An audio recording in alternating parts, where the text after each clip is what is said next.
شهيدا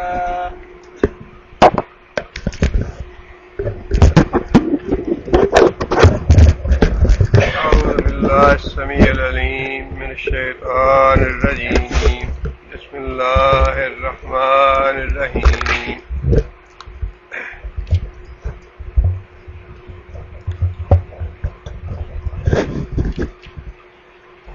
یرید اللہ اللہ چاہتا ہے لیبین لکم وعدے کرے تمہارے اوپر بیہدیکم اور ہدایت دے تمہیں یا رہنمائی کرے تمہاری سنن الذین من قبلکم ان لوگوں کے طریقے کی جو تم سے پہلے گزر گئے. یہاں پہ لوگوں سے مراد انبیاء کرام ہیں کہ ان کی جو سنت تھی وہی طریقے اور وہی سنت اللہ کے رسول محمد صلی اللہ علیہ وسلم کو بھی ہم نے دی ہے. اور اللہ یہ چاہتا ہے کہ جو طریقے پہلے انبیاء کے تھے انہی طریقوں کی طرف تمہاری رہنمائی کرے اور انہی پہ تمہیں چلائے. وَيَتُوبَ عَلَيْكُمْ اور اللہ تمہاری توبہ قبول کرنا چاہتا ہے. واللہ علیم حکیم اور اللہ بڑی جاننے والا ہے، حکمت والا ہے. اس سے پچھلی آیت میں آپ کو یاد ہوگا کہ اللہ تعالیٰ نے اس بات کی اجازت دی یا تو تم جو خاندانی عورتیں ہیں محسن ان سے نکاح کرو، اور اگر تمہارے اندر استطاعت نہیں ہے مالی اعتبار سے ان سے نکاح کرنے کی تو پھر لونڈیوں سے نکاح کرنے کی اجازت ہے. جیسے کہ میں نے وضاحت کی تھی اس سے پہلے کہ محسن کا لفظ جو ہے وہ دو معنوں میں استعمال ہوا ہے. ایک تو ہے شادی شدہ عورت، وہ بھی جس طرح قلعے میں محفوظ ہوتا ہے آدمی، تحفظ حاصل ہو جاتا ہے اس کو نکاح کرنے کے بعد. اور دوسرا محسن کا لفظ استعمال ہوا خاندانی عورت کے لیے، اس کو خاندان کا تحفظ حاصل ہوتا ہے. اور یہاں جو اللہ نے فرمایا کہ تم محسن عورتوں سے نکاح کرو، اس کا مطلب یہ نہیں کہ نکاح والی عورتیں بلکہ مراد اس سے یہ ہے جن عورتوں کو خاندان کا تحفظ حاصل ہے ان سے نکاح کر سکتے ہو، اور اگر وہ ممکن نہیں تو پھر لونڈیوں سے جو مسلمان ہوں مومنہ ہوں ان سے نکاح کر. اور پھر اس کے آگے یہ بات ارشاد فرمائی کہ یہ نکاح جو ہے یہ محض لذت حاصل کرنے کے لیے عارضی طور پہ یا وقت گزارنے کے لیے نہیں ہونا چاہیے، بلکہ یہ نکاح کا بندھن پوری زندگی نبھانے کی نیت سے ہونا چاہیے. اور اس کے بعد یہ بات ارشاد فرمائی کہ نکاح کے بعد اگر لونڈیاں کوئی غلط کام کریں، بدکاری کریں، تو ان کے لیے نصف سزا ہے محسن عورتوں کے مقابلے میں. ان کے لیے نصف سزا ہے محسن عورتوں کے مقابلے میں. یہاں محسن کا لفظ جو ہے خاندانی عورت کے لیے ہے، نکاح والی کے لیے نہیں ہے. اور جو خاندانی عورت ہے نکاح سے پہلے اس کی سزا کتنی ہے بدکاری کی؟ 100 کوڑے. لہذا جو لونڈی ہوگی اس کی سزا 50 کوڑے ہو جائے گی. یہ بات ارشاد فرما کے اللہ فرماتے ہیں کہ ہم تمہاری رہنمائی کرتے ہیں پہلے انبیاء کی سنتوں کی طرف تاکہ تم انہی لوگوں کے جو انعام یافتہ ہیں، جو ہدایت یافتہ ہیں، ان کے طریقے پہ چلو. اور آگے اللہ نے یہ بات ارشاد فرمائی واللہ یرید ان یتوب علیکم اللہ تو تمہاری توبہ قبول کرنا چاہتا ہے. اللہ تم پہ مہربان ہے، اللہ غفور ہے، اللہ رحیم ہے، اور اللہ چاہتا ہے کہ تم توبہ کرو اور اللہ تمہاری توبہ قبول فرمائے. اور آگے یہ بات ارشاد فرمائی وَيُرِيدُ الَّذِينَ يَتَّبِعُونَ الشَّهَوَاتِ وَيُرِيدُ الَّذِينَ اور وہ لوگ چاہتے ہیں یتبعون الشہوات جو شہوات کے پیچھے پڑے ہیں، ہوائے نفس کے پیچھے پڑے ہیں، لذات نفس کے پیچھے پڑے ہیں، وہ یہ چاہتے ہیں ان تمیلوا میلا عظیما. تمیلوا مائل ہونا کا مطلب ہوتا ہے جھک جانا. تمیلوا تم جھک جاؤ، تم ہٹ جاؤ، میلن ہٹ جانا، عظیما بہت زیادہ. جو شہوت پرست لوگ ہیں، اپنی خواہشات کے پیچھے چلنے والے لوگ ہیں، وہ تو یہ چاہتے ہیں کہ مسلمان جو ہیں یہ اپنے رستے سے صراط مستقیم سے بہت دور ہٹ جائیں جس طرح وہ دور ہٹے ہوئے ہیں. مراد اس سے ہیں کافر لوگ اور مشرک لوگ جن کو اسلام کی تعلیمات اس وقت بھی گوارا نہیں تھیں اور آج بھی گوارا نہیں ہیں، اس سے پہلے جو احکام اللہ تعالیٰ نے بیان ارشاد فرمائے ان میں جو چند اہم احکام ہیں، ایک بات تو یہ تھی کہ جو لڑکیاں ہیں ان کو میراث میں حصہ دیا جائے، جبکہ اس سے پہلے عربوں میں یہ رواج نہیں تھا لڑکیوں کو میراث میں حصہ دینے کا۔ اسی طرح پھر فرمایا کہ اگر کوئی عورت بیوہ ہو جاتی ہے تو وہ بیوہ عورت اپنے سسرال کی قید سے اب آزاد ہے۔ رواج یہ تھا کہ سسرال والے اس کو اپنی وراثت سمجھتے تھے، چاہے تو اس کو نکاح کرنے دیں چاہے تو نکاح نہ کرنے دیں، بلکہ یہی ہوتا تھا کہ اسی خاندان کا کوئی فرد جو ہے وہ اس سے نکاح کرتا۔ لیکن شریعت نے یہ پابندی ختم کر دی کہ سسرال کی اب قیدی نہیں رہی عورت جو ہے وہ اپنے میکے جا سکتی ہے اپنی مرضی سے، اگر چاہے تو نکاح کرے دوسرا، اور اگر نکاح نہ کرنا چاہے تو نکاح نہ کرے۔ یہ بھی ایک رسم تھی، بری رسم اور عورتوں پہ ظلم کرنے والی رسم، اس کو ختم کر دیا گیا۔ اسی طرح لامحدود نکاحوں کی رسم تھی، 4 نکاحوں سے زیادہ نکاح کرنے کی رسم تھی، اس کو بھی ختم کر دیا گیا۔ اور جو جاہل لوگ تھے، جو کافر لوگ تھے، ان کو یہ بھی بات ناگوار تھی کہ 4 نکاح جو ہیں ان کی اجازت دی گئی ہے اور اس کے بعد بدماشی اور بدکاری پہ سخت سزا لگا دی گئی ہے، ہمارا راستہ بدماشی کا کیوں روکا ہے؟ بالکل یہ وہی بات ہے جو آج کل اپنے آپ کو مہذب کہنے والے بدماش یورپ اور امریکہ کے لوگ ہیں، جو اپنی تہذیب کو بڑی اعلیٰ سمجھتے ہیں اور ساری دنیا سے برتر سمجھتے ہیں، وہ بھی یہ چاہتے ہیں کہ یہ 4 کی پابندی تو نہ ہو، 4 کی اجازت تو نہ ہو، لیکن اس کے علاوہ بدماشی کی، زنا کی، بدکاری کی کھلی چھٹی ہونی چاہیے۔ اللہ نے فرمایا کہ یہ کافر اور مشرک لوگ چاہتے ہیں کہ تمہیں اپنے راستے سے جو تعلیمات ہم نے تمہیں دی ہیں ان سے بہت دور لے جائیں، ان سے اس راستے سے ہٹا دیں تمہیں۔ اسی طرح اللہ تعالیٰ نے یتیم لڑکوں سے، اب یتیم لڑکوں اور لڑکیوں پہ ظلم کرنا، کیونکہ ان کا کوئی والی وارث نہیں تھا، اس کے بارے میں بھی سخت احکام دیے جو ناگوار تھے جاہلوں کو۔ اللہ فرماتے ہیں کہ تمہیں یہ ناگوار ہیں، لیکن ہم تمہیں انبیاء کے راستے پہ چلانا چاہتے ہیں، سیدھے راستے پہ کی طرف تمہاری رہنمائی کرنا چاہتے ہیں، لیکن جو جاہل لوگ ہیں، کافر اور مشرک ہیں، وہ تمہیں صراط مستقیم سے ہٹانا چاہتے ہیں۔ اسی طرح سوتیلی ماں سے نکاح جائز تھا جہالت کے زمانے میں، اور اس پہ بھی پابندی لگا دی گئی کہ سوتیلی ماں کے ساتھ نکاح حرام ہے۔ اور اسی طرح یک وقت 2 بہنوں کو ایک نکاح میں اکٹھا کرنا جائز تھا پہلے، اس پہ بھی پابندی لگا دی گئی۔ یہ سارے احکام اس سے پہلے سورہ نساء میں اللہ تعالیٰ دے چکے ہیں، ارشاد فرما چکے ہیں۔ ان کی طرف یہ اشارہ ہے کہ ہم تو تمہیں چاہتے ہیں کہ صراط مستقیم پہ چلائیں، تمہاری رہنمائی انبیاء کے طریقے کی طرف کریں، لیکن کافر اور مشرک یہ چاہتے ہیں کہ تمہیں صراط مستقیم سے ہٹا کے بہت دور لے جائے صراط مستقیم سے۔ یہ اللہ تعالیٰ نے وارننگ دی ہے مسلمانوں کو کہ جو تہذیب کافروں کی اور مشرکوں کی ہے وہ تہذیب تمہارے لیے نہیں ہے، تمہارے لیے تہذیب وہ ہے جو اللہ اور اللہ کے رسول نے دی، تمہارے لیے راستہ وہ ہے جو اللہ اور اللہ کے رسول کا راستہ ہے۔ جو کافروں کی اور مشرکوں کی تہذیب ہے، ان کے جو طریقے ہیں، ان کے جو تہوار ہیں، ان کے جو چال چلن ہیں، ان کے عادات و اطوار، ان کے عقائد، ان کے اعمال، وہ مسلمانوں کے نہیں ہیں۔ مسلمانوں کو وہ بہت دور ہدایت سے لے جائیں گے اگر ان کے پیچھے چلیں گے تو۔ آگے پھر اللہ تعالیٰ نے یہ بات ارشاد فرمائی، پہلے تو یہ بات ارشاد فرمائی کہ اللہ تعالیٰ چاہتا ہے کہ تمہاری توبہ قبول کرے، جو پہلے گناہ ہو چکے، جو غلط طریقے تو رائے تھے اور تم نے ان پہ عمل کیا، ان سے توبہ کرو، اللہ تمہاری توبہ قبول کرنا چاہتا ہے خلوص دل سے۔ اور انسان اپنے گناہوں پہ نادم ہو کے ایک دفعہ اللہ تعالیٰ سے اتنا کہہ دے کہ یا اللہ مجھ سے گناہ ہو گیا، اذنب تو فاغفر ہو، یا اللہ گناہ ہو گیا معاف کر دے۔ اللہ فرماتے ہیں کہ میں اس بندے کے گناہ معاف کر دیتا ہوں۔ اللہ نے فرمایا کہ میں تو چاہتا ہوں کہ تمہاری توبہ قبول کروں۔ اور یہاں آگے یہ بات ارشاد فرمائی، یرید اللہ، اللہ یہ بھی چاہتا ہے، ان یخفف عنکم، کہ تمہارے بوجھ خفیف کر دے، تمہارے بوجھ ہلکے کر دے، تمہارے بوجھ ہلکے کر دے۔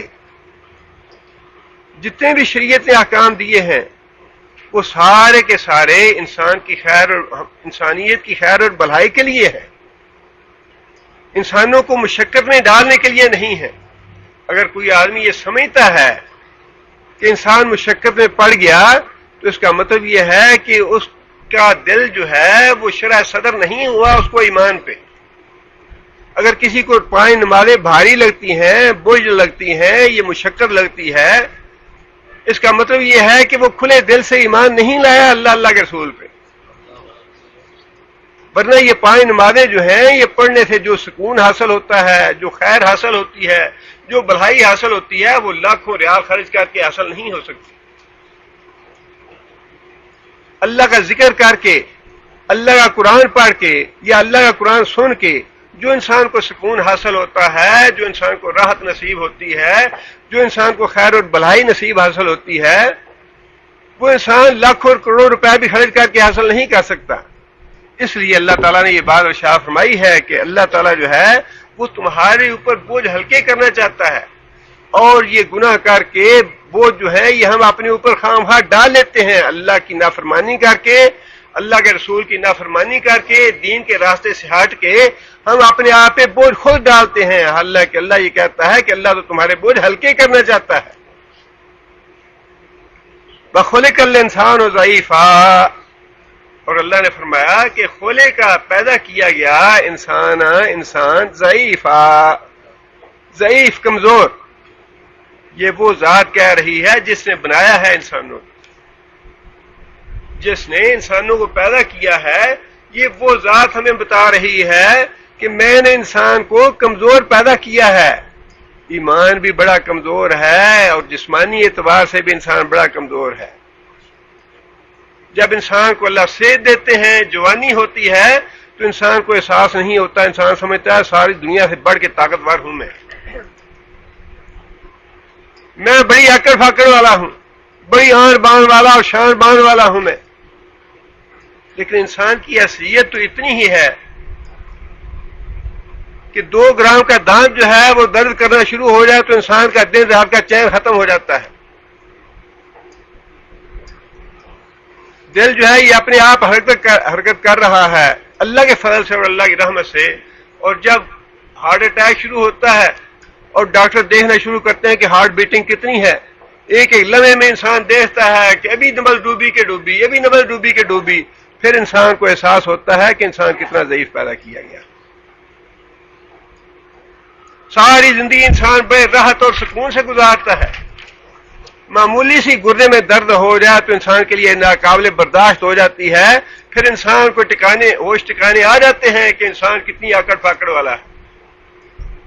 اللہ فرما رہے ہیں کہ میں نے، اللہ تعالیٰ نے بعض دوسری کمزوریاں بھی قرآن مجید میں بتائی ہیں انسان کی، اور انسان کو اعتراف کرنا چاہیے ان کمزوریوں کا، لیکن ان کمزوریوں کا مطلب یہ نہیں ہے کہ ان کمزوریوں پہ انسان قابو نہیں پا سکتا۔ اللہ نے طریقہ بھی بتایا ہے کہ میں نے انسان کو ظالم بنایا ہے، جاہل بنایا ہے، کمزور بنایا ہے، لیکن ان چیزوں کے ساتھ ساتھ اللہ نے ان کا علاج بھی بتایا ہے۔ بیماریاں بھی پیدا کی ہیں خود انسان میں، لیکن ان بیماریوں کے ساتھ علاج بھی بتایا ہے کہ اگر تم اللہ اور اللہ کے رسول پہ ایمان لے آؤ، اللہ اور اللہ کے رسول کی اتباع کرتے رہو، اللہ تعالیٰ تمہارے عزائم قوی کر دے گا، اللہ تمہارے اندر قوت پیدا کر دے گا، اللہ تعالیٰ تمہیں ظلم سے دور رکھے گا، اللہ تمہیں جہالت سے دور رکھے گا۔ اسی طرح اللہ نے یہاں بھی یہ بات ارشاد فرمائی، ایک تو یہ بات ارشاد فرمائی کہ میں تمہارے بوجھ ہلکے کرنا چاہتا ہوں، یہ حکم دے کے ان احکام میں مشقت یا بوجھ نہ سمجھنا ان احکام کو، یہ تمہارے بوجھ کم کرنے کے لیے دیے جا رہے ہیں، اور یہ جو ہم اپنے بوجھ ڈال لیتے ہیں بدعات بنا کے، اور جو اللہ اور اللہ کے رسول کے احکام نہیں ہیں، وہ زنجیریں تو ہم نے خود پہن رکھی ہیں۔ اللہ تو انہیں ہلکا کرنا چاہتے ہیں، اور فرمایا کہ ہمیں پتہ ہے کہ انسان کمزور ہے، انسان کے مزاج کو، اس کی طبیعت کو دیکھتے ہوئے اللہ تعالیٰ نے احکام دیے۔ آگے پھر اللہ فرماتے ہیں یہ سارے جتنے بھی معاشرے میں بگاڑ اور برائیاں اور فساد پیدا کرنے والی گناہ تھے، ان سب کا اللہ تعالیٰ نے باری باری ذکر ارشاد فرمایا ہے معاشرے کی اصلاح کے لیے، اور اس کے بعد اللہ تعالیٰ نے خود انسان کو اس بات کی طرف توجہ دلائی ہے کہ تمہارا جو مال اور جان ہے بڑے قیمتی ہیں. یہ دونوں چیزیں جو تم رزق حلال کماتے ہو وہ بھی بڑا قیمتی ہے اور تمہاری جان بھی بڑی قیمتی ہے. ان دونوں کا تحفظ کرنا، ان دونوں کا بچاؤ کرنا یہ بھی واجب ہے اور فرض ہے. یہ اب اس کے بارے میں اللہ تعالیٰ نے پہلی بات تو یہ ارشاد فرمائی، یا ایھا الذین آمنوا لا تاکلوا، اے لوگو جو ایمان لائے ہو، لا تاکلوا، نہ کھاؤ، اموالکم، اپنے مال، بینکم، آپس میں، یعنی تم نے جو مال کمائے ہیں وہ نہ کھاؤ، بالباطل، باطل طریقے سے، ایک دوسرے کے مال باطل طریقے سے نہ کھاؤ.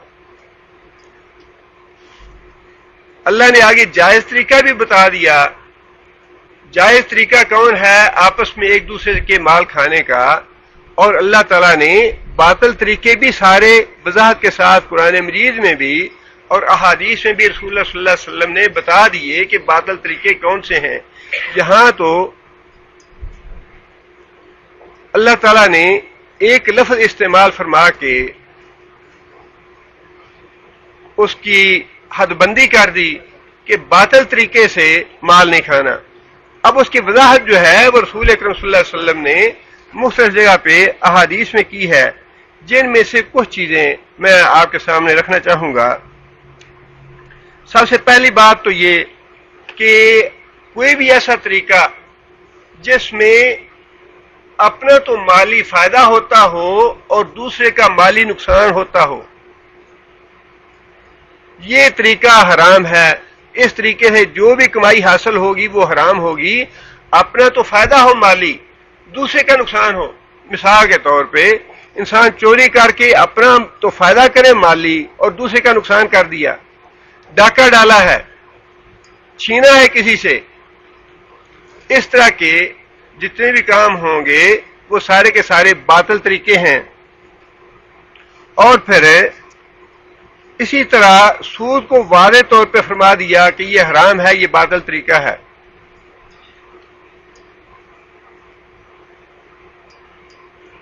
اسی طرح جو مال انسان کو بائی چانس بغیر محنت کے اتفاقیہ حاصل ہو، مثال کے طور پہ پرائز بانڈ ہے، لاٹری ہے، جوا ہے، جس میں بائی چانس انسان کو مالی فائدہ پہنچے بغیر محنت کی.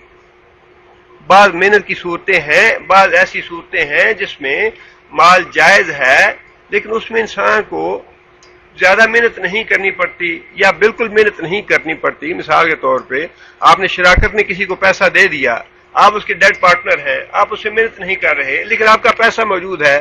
اس طرح سے جو شراکت سے پیسہ حاصل ہوگا وہ بائی چانس نہیں ہے، وہ تو کیلکولیٹڈ ہے، وہ تو ایک طے شدہ امر ہے.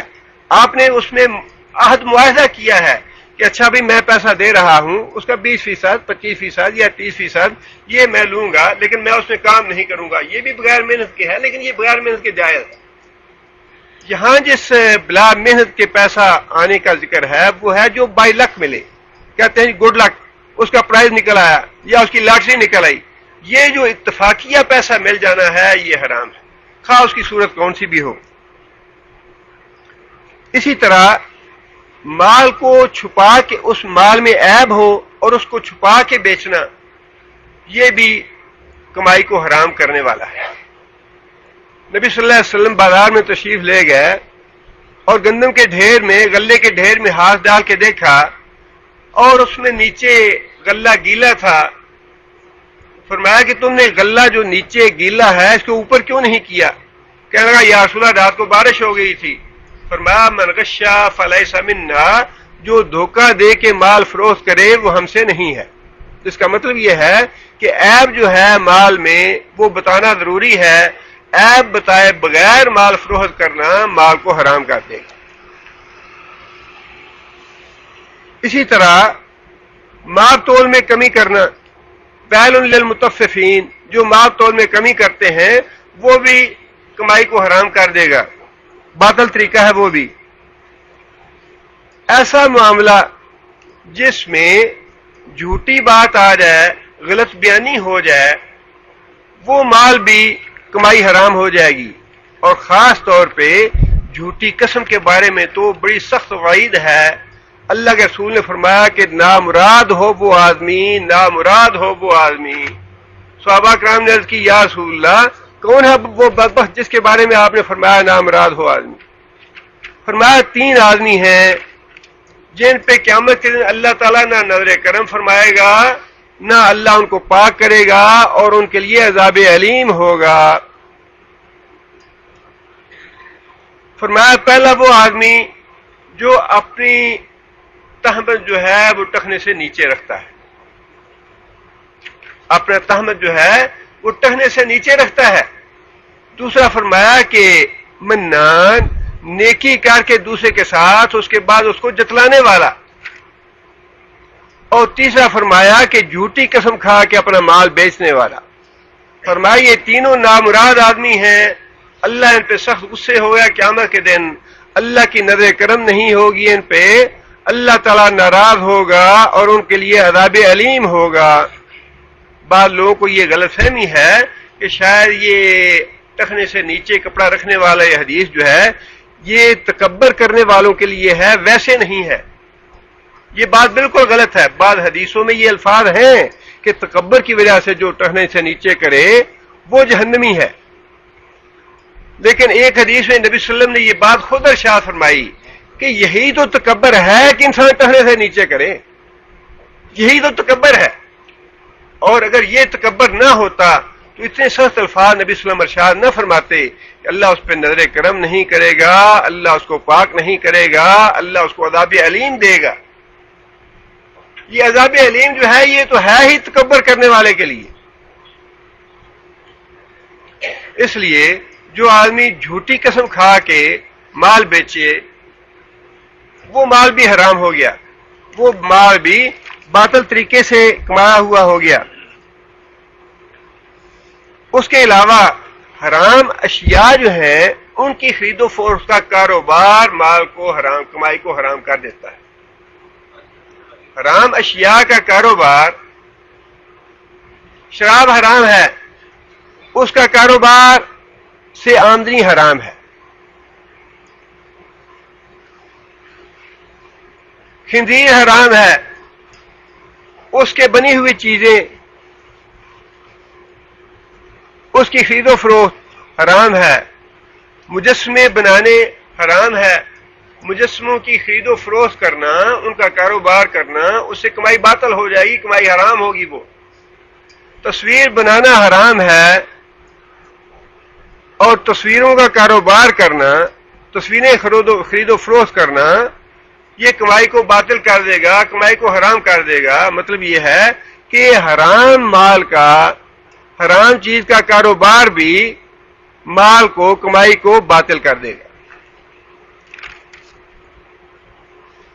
اس کے بعد اسی طرح نجومی کا کاروبار حرام ہے، وہ اس کی کمائی بھی حرام ہے. اور جادوگری کی کمائی حرام ہے، جادوگری کا کام بھی حرام ہے. جتنے بھی حرام کام ہیں یا ممنوع کام ہیں ان کی کمائی بھی حرام ہے. اور اسی سے قیاس کر لیجیے، کیونکہ باقی چیزیں جو ہیں ان کی حدیث میں الفاظ آئے ہیں واضح طور پہ، خنزیر کے بارے میں بھی، شراب کے بارے میں بھی، مجسمے کے بارے میں بھی، اور باقی جو حرام کاروبار ہیں، فاحشہ کی کمائی ہے یا اور دوسرے الفاظ احادیث میں آئے ہیں. لیکن اسی سے انسان کو خود یہ مسئلہ سمجھ لینا چاہیے کہ جو بھی حرام کام ہے، جس کا بھی اللہ اور اللہ کے رسول نے جس کام کو منع فرمایا ہے، اس کام میں پڑنا یا وہ کام کرنا اس کی کمائی کو حرام کر دے گا. داڑھی مڈانا بھی حرام ہے، منع ہے، کبیرہ گناہ ہے. لہذا اس کا کاروبار کرنا مطلب موٹی سی بات ہے، عقل میں آنے والی بات. یہ کوئی فقہ کا مسئلہ نہیں ہے، بڑی موٹی سی بات ہے کہ جب اللہ کے رسول نے یہ فرما دیا حرام چیزوں کا کاروبار جو ہے وہ ممنوع ہے، اس کی کمائی حرام ہے، اسی سے اور بھی جو چیزیں حرام ہیں ان کا خود اندازہ انسان کو کر لینا چاہیے کہ کون کون سی چیز حرام ہے. کوئی ہمارے کاروبار میں حرام بات تو نہیں ہے.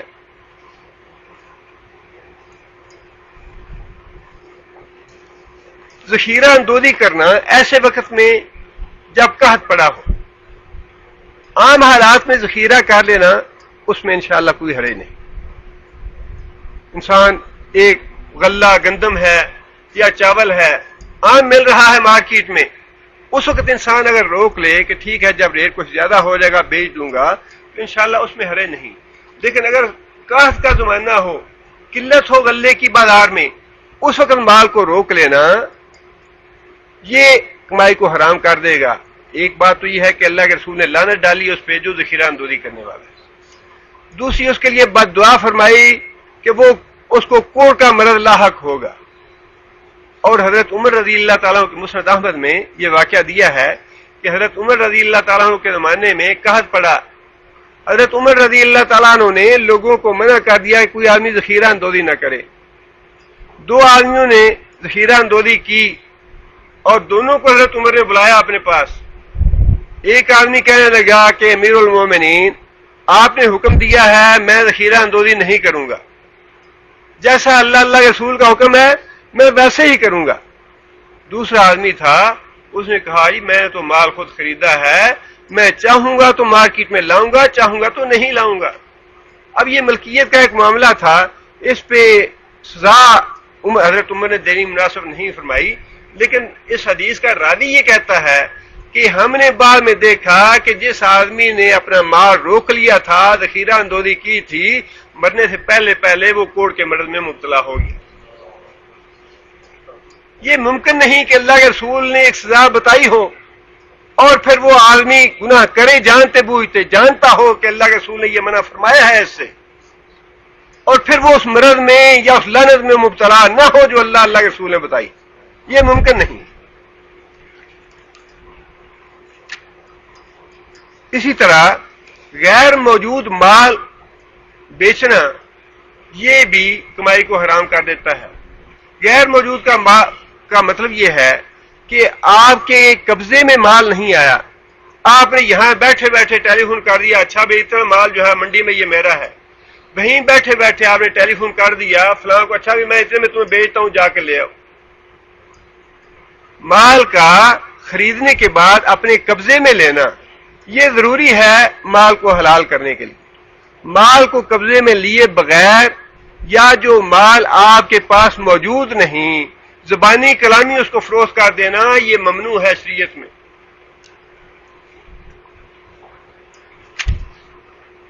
اسی طرح اگر کسی آدمی کا کسی بھائی کے ساتھ سودا ہو چکا ہو اور اس سودے میں کوئی تیسرا آدمی زیادہ ریٹ دے کے اس کا سودا کرنا چاہے تو یہ بھی حرام ہوگا, تیسرے آدمی کا جو سودا ہے حرام ہوگا. اب ایک آدمی کو یہ پتا ہے کہ میں نے یہ 50,000 میں خرید کے اس کو 60 یا 70 میں بیچ سکتا ہوں, پہلے جو سودا ہوا ہے وہ 40 کا ہوا ہے. اب 40 کے سودا جو ہو چکا ہے اس کے اوپر 50 کی آفر دینے والا جو ہے یہ اپنے مال کو اپنی کمائی کو حرام کرے گا.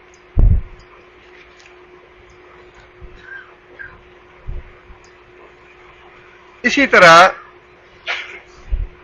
کسی آدمی کی مجبوری سے فائدہ اٹھا کے قیمت کم کرانا, اس کی 2 صورتیں ہیں. ایک صورت تو یہ ہے ایک آدمی کا کانٹریکٹ ختم ہو گیا, اس کو 1 مہینے کے اندر اندر جانا ہے, اب وہ اپنی گاڑی فروخت کرنا چاہتا ہے.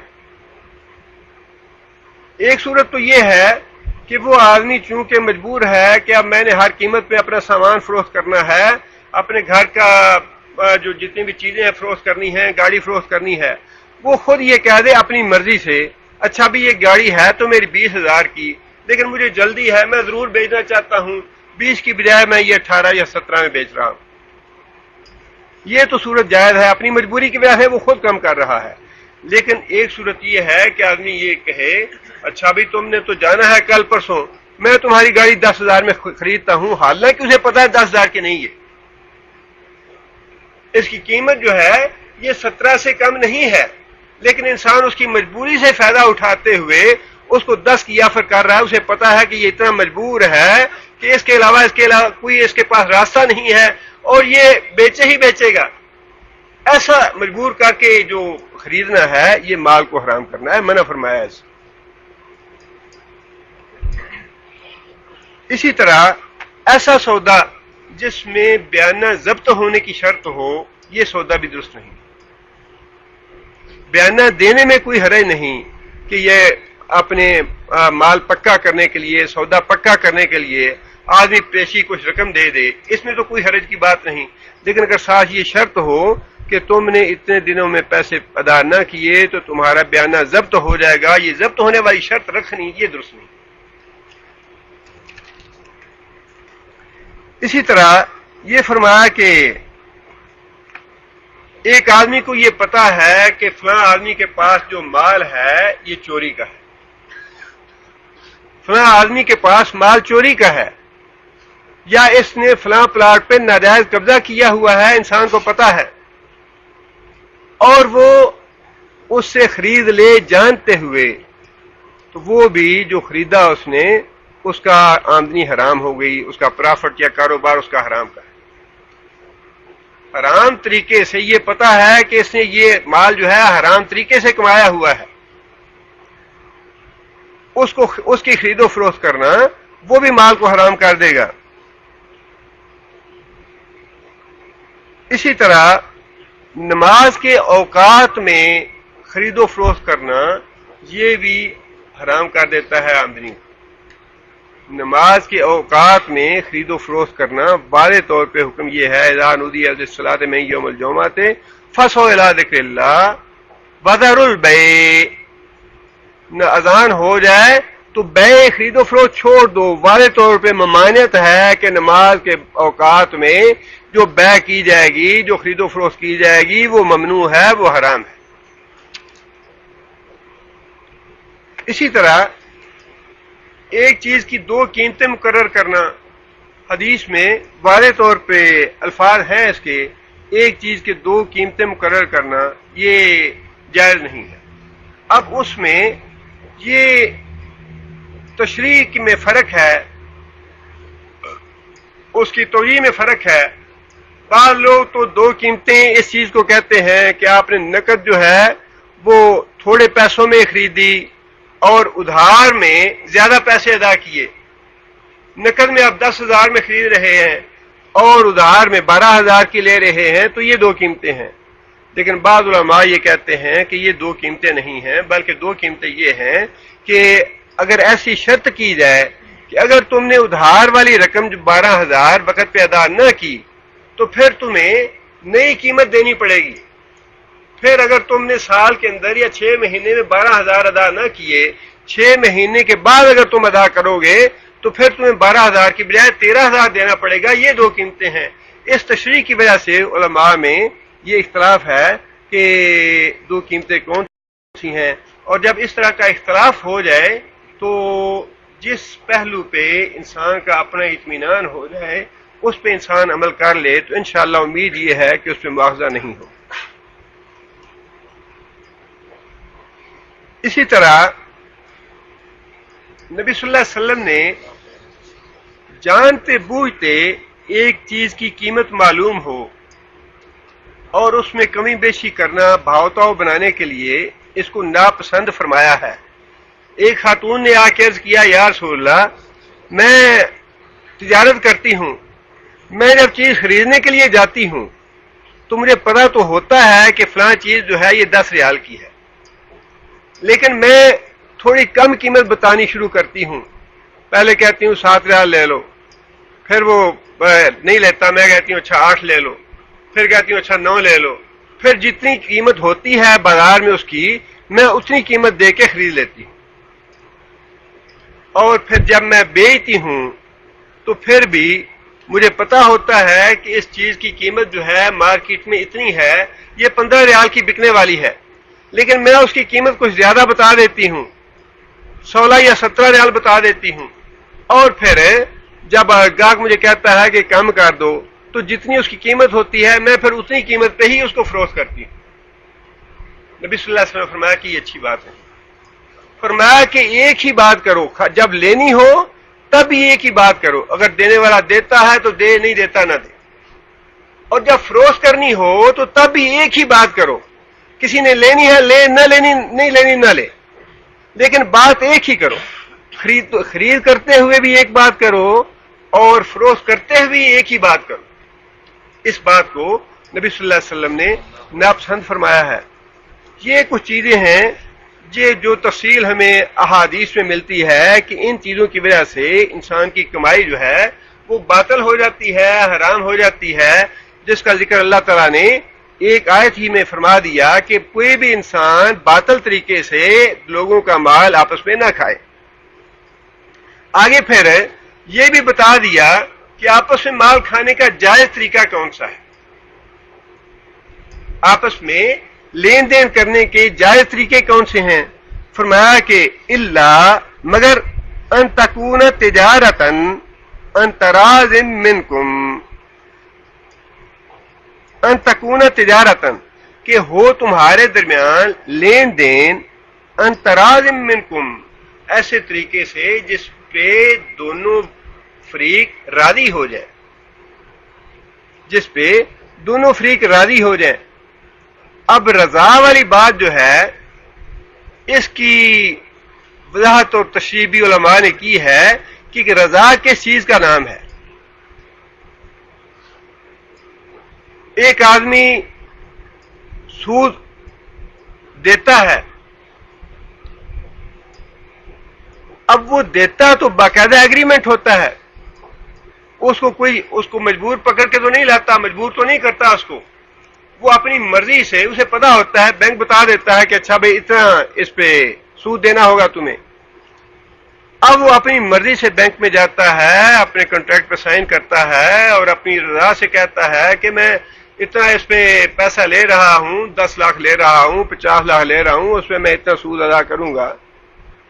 لیکن علماء نے لکھا ہے کہ یہ رضا شریعت کی رضا نہیں ہے. شریعت کی رضا یہ ہے کہ ایک طرف آدمی کو قرض حسن مل رہا ہو 10 لاکھ روپے اور ایک طرف انسان کو 10 لاکھ سود پہ لینا پڑے، تو انسان کس چیز کا انتخاب کرے گا؟ قرض حسنہ کا انتخاب کرے گا. اس کا مطلب یہ ہے کہ اس معاملے میں رضا والی بات نہیں، جبر والی بات ہے. اسی طرح رشوت کا معاملہ ہے. رشوت بھی آدمی دیتا تو اپنی مرضی سے ہے، کہ میرا حق مارا جا رہا ہے یا مجھے یہ چیز حاصل کرنی ہے. لینے دونے والے دونوں میں انڈرسٹینڈنگ ہوتی ہے، لیکن وہ شریعت کی رضا نہیں ہے. اگر ایک آدمی کا کام بغیر رشوت کے ہو رہا ہو، کیا وہ رشوت دینا پسند کرے گا؟ نہیں پسند کرے گا. اس کا مطلب یہ ہے کہ جو آدمی رشوت دے رہا ہے وہ رضا والی بات نہیں، اور یہی جبر جو ہے یہ اس کو حرام کر دے گا. جوے کے معاملے میں بھی یہی ہے. جوے کے معاملے میں ہر آدمی جوے میں جو شریک ہوتا ہے اس توقع پہ شریک ہوتا ہے کہ مجھے میرا نام نکل آئے گا.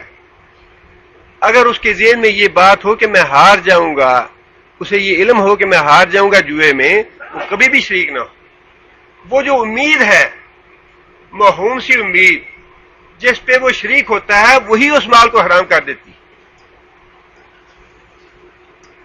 اس لیے اللہ نے یہ فرمایا کہ تجارت جو ہے وہ خواہ منڈی یا مارکیٹ کا معاملہ ہو کہ انسان جا کے پیسے دیتا ہے، باؤ وغیرہ کر کے مال خرید لیتا ہے، یا پھر اس میں اجارہ بھی ہے. احادیث میں باقاعدہ اس کا باب ہے کہ انسان محنت اور مزدوری کرتا ہے، وہ بھی تجارت میں ہے. اسی طرح جو انسان ملازمت کرتا ہے وہ بھی تجارت کی ہی ایک شکل ہے کہ باقاعدہ انسان اپنے صلاحیت سے، اپنی محنت سے، اپنی مشقت سے کام کرتا ہے، اس کی وہ اجرت لیتا ہے، مزدوری لیتا ہے یا ملازمت میں اس کی تنخواہ لیتا ہے.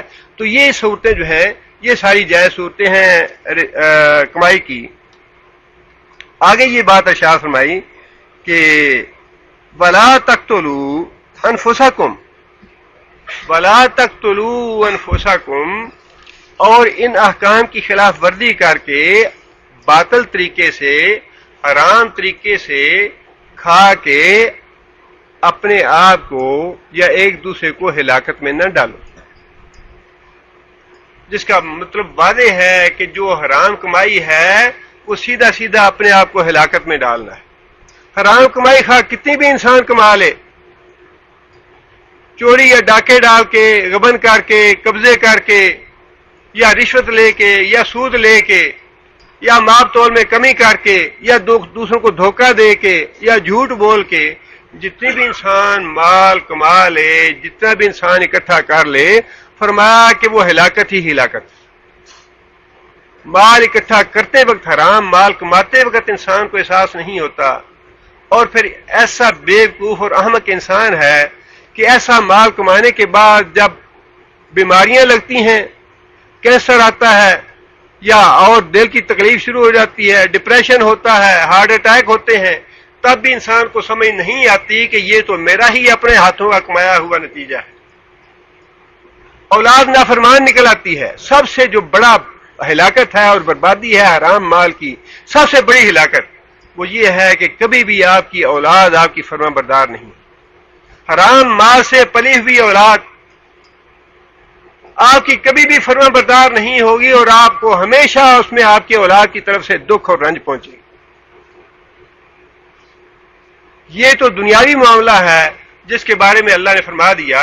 اور ویسے بھی جس معاشرے میں حرام اور لوٹ کسوٹ اور کرپشن پیدا ہو جائے، اس معاشرے میں سنگ دل لوگ پیدا ہو جاتے ہیں، بے رحم پیدا ہو جاتے ہیں. لوگ خواہ بھوک سے خودکشیاں کر رہے ہوں، کسی کے کانوں پہ جوں تک نہیں رینگتی کہ ہم نے تو سارا ملک ہڑپ کر لیا ہے، سارے خزانے خالی کر دیے ہیں، پھر بھی پیٹ نہیں بھرتا، اور یہ احساس نہیں ہوتا کہ لوگ جو ہے وہ بھوکوں مر رہے ہیں. لوگوں کے پاس علاج کے پیسے نہیں ہیں، لوگ بیماریوں سے مرتے ہیں، کسی کے انسان پہ جو نہیں رینگتی. انسان سنگ دل اور بے رحم بن جاتے ہیں ایسے معاشرے میں جس میں حرام مال کمایا جاتا ہو. اس لیے اللہ نے فرمایا کہ حرام مال کما کے اپنے معاشرے میں ہلاکت اور بربادی نہ پیدا کرو. ایک دوسرے کے ساتھ ہمدردی اور خلوص اور ایثار اور قربانی پیدا کرنا چاہتا ہے اسلام. اور یہ ایک دوسرے کے ساتھ ہمدردی اور خلوص جو ہے یہ تو رزق حلال سے پیدا ہوتا ہے. آپ کو ہمدردی ہے کسی سے، آپ کہتے ہیں کہ اچھا بھائی آپ کو قرض کی ضرورت ہے 10,000 15,000 میں آپ کو دیتا ہوں، جب اللہ آپ کو توفیق دے دے آپ واپس کریں. کیا اس میں خلوص اور ہمدردی ہے یا نہیں؟ یہی تو اللہ پیدا کرنا چاہتا ہے. اور جس معاشرے میں لوٹ کسوٹ اور حرام ہے اس میں تو ایک پیسہ بھی سود کے بغیر کوئی دینے کے لیے تیار نہیں ہوتا.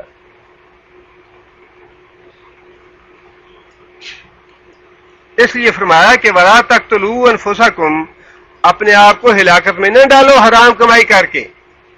اور بعض مفسرین نے اس کلمے کو الگ شمار کیا ہے کہ جہاں اللہ تعالیٰ نے اپنے مال کا تحفظ کرنے کا، حلال مال کمانے کا حکم دیا ہے، وہاں اللہ تعالیٰ نے اپنی جانوں کے بارے میں بھی یہ حکم دیا ہے کہ آپس میں ایک دوسرے کو قتل نہ کرو.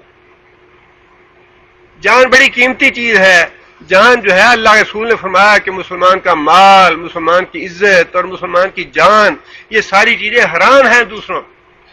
نہ کسی کے مال کو ہاتھ لگاؤ، نہ کسی کی بے عزتی کرو، اور نہ ہی کسی کی جان کو کوئی نقصان پہنچاؤ. اور قتل کے بارے میں اللہ تعالیٰ نے قرآن مجید میں بھی یہ بات ارشاد فرمائی، وَمَن يَقْتُلْ مُؤْمِنًا مُتَعَمِّدًا فَجَزَاؤُهُ جَهَنَّمَ خَالِدًا فِيهَا وَغَضِبَ اللَّهُ عَلَيْهِ وَلَعَنَهُ وَأَعَدَّ لَهُ عَذَابًا عَظِيمًا. جو کسی آدمی کو قتل کرے گا، اس کے لیے جان بوجھ کے قتل کرے گا، اس کی سزا یہ ہے ہمیشہ ہمیشہ جہنم میں رہے گا، اللہ کا غضب ہوگا اس پہ، اللہ کی لعنت ہوگی اس پہ، اور اس کے لیے عذاب عظیم ہوگا جہنم. اور رسول اکرم صلی اللہ علیہ وسلم نے بھی یہ بات ارشاد فرمائی کہ اللہ تعالیٰ کے نزدیک ایک مومن آدمی کا قتل جو ہے بہت زیادہ قیمتی ہے اس بات سے کہ ساری دنیا ہلاک ہو. ساری دنیا کے ہلاک ہونے سے ایک مومن آدمی کا قتل اللہ کو زیادہ اہم ہے، زیادہ قیمتی ہے اللہ کے نزدیک. اسی لیے فرمایا کہ اگر ایک مومن آدمی کے قتل میں زمین اور آسمان کی ساری مخلوق بھی شامل ہو اللہ تعالیٰ ساری مخلوق کو جہنم میں منہ کے بل ڈال دے. سارے انسان ایک آدمی کو قتل کرنے میں شریک ہوں، سارے جنات اس کو قتل کرنے میں شریک ہوں، سارے فرشتے اس کو قتل کرنے میں شریک ہوں، تو نبی صلی اللہ علیہ وسلم نے فرمایا کہ اللہ سارے کے ساروں کو جہنم میں ڈال دے گا. اتنا قتل جو ہے یہ بڑا گناہ ہے اسلام. حضرت عمر رضی اللہ تعالیٰ عنہ کے زمانے میں ایک عورت نے اپنی سوتن کے بیٹے کو قتل کروا دیا اپنے آشنا کے ساتھ مل کے. وہ مقدمہ عدالت میں گیا. قاضی نے حضرت عمر رضی اللہ تعالیٰ عنہ کو خط لکھا کہ امیر المومنین ایک عورت نے بچے کو قتل کروایا ہے اور اس میں 4 آدمی شریک ہیں. ایک وہ خود عورت شریک ہے، ایک اس کا آشنا شریک ہے، ایک غلام ان کا شریک ہے، اور ایک چوتھا آدمی. 4 آدمی شریک ہیں اس قتل میں. تو اس کا کیا فیصلہ کیا جائے؟ حضرت عمر رضی اللہ تعالیٰ عنہ نے اس کے جواب میں یہ بات لکھی کہ 4 کو جو شریک ہے اس قتل میں قتل کرا دو، اور اس کے ساتھ یہ نوٹ لکھا کہ اگر صنعاء کے سارے لوگ اس بچے کے قتل میں شریک ہوتے، صنعاء کے سارے لوگوں کو میں قتل کروا دیتا. ایک ناحق قتل جو ہے اتنا سخت گناہ ہے، بہت بڑا کبیرہ گناہ ہے. اور اللہ کے رسول نے فرمایا کہ جب انسان ایک ناحق قتل کر دیتا ہے اس کے بعد انسان کے لیے نیک عمل کرنا بڑا مشکل ہو جاتا ہے. قتل کرنے کے بعد نیک عمل کرنا بڑا مشکل ہو جاتا ہے انسان کے لیے. انسان گرتے گرتے گرتے تباہی میں جہنم کے گڑھے میں گر جاتا ہے. ایک گناہ جو ہے اس کی سزا یہی ہے کہ انسان دوسرے گناہوں میں ملوث ہوتا چلا جاتا ہے. اس لیے اور تیسرا مفہوم اس کا علماء نے یہ بھی لکھا ہے وَلَا تَقْتُلُوا أَنفُسَكُمْ، اپنی جانوں کو قتل نہ کرو. اس سے مراد خودکشی ہے کہ خودکشی کرنی بھی حرام ہے. اور اللہ کے رسول نے فرمایا کہ انسان جس طریقے سے دنیا میں خودکشی کرتا ہے جہنم میں اسی طریقے سے بار بار آپ کو وہ قتل کرتا رہے گا. پستول کی گولی سے قتل کیا ہے تو بار بار اپنے آپ کو جہنم میں پستول کی گولی سے قتل کرتا رہے گا. یہی سزا ہے اس کی. کسی نے اپنے گلے میں پھندا ڈال کے خودکشی کی، جہنم میں یہی سزا ہے اس کی کہ بار بار اپنے گلے میں پھندا ڈالتا رہے اور مرتا رہے. آگے اللہ تعالیٰ نے یہ فرمایا کہ ان اللہ کان بکم رحیما، بے شک اللہ تعالیٰ تمہارے ساتھ بڑا ہی رحم فرمانے والا ہے. یہ جتنے بھی احکام ہیں اوامر اور نواہی کے، یہ سارے انسانوں کی بھلائی کے لیے ہیں. اللہ تعالیٰ کے رحم کا مظہر ہے. یہ نماز کا حکم اللہ کی رحمت کا مظہر ہے، روزے رکھنے اللہ کی رحمت کا مظہر ہے، حج کرنا اللہ کی رحمت کا مظہر ہے. اور نافرمانی جو ہے وہ اللہ کا غضب ہے، اللہ کا غصہ ہے، اللہ کی ناراضی ہے. اس لیے اللہ نے فرمایا کہ جو میں حکم تم کو دے رہا ہوں اس لیے دے رہا ہوں کہ میں تم پہ بڑا مہربان ہوں، بڑا رحم فرمانے والا ہوں. آگے فرمایا کہ وَمَن يَفْعَلْ ذَلِكَ عُدْوَانًا وَظُلْمًا فَسَوْفَ نُصْلِيهِ نَارًا. وَمَن يَفْعَلْ ذَلِكَ، اور جو کوئی آدمی کرے گا یہ کام. کون سے کام؟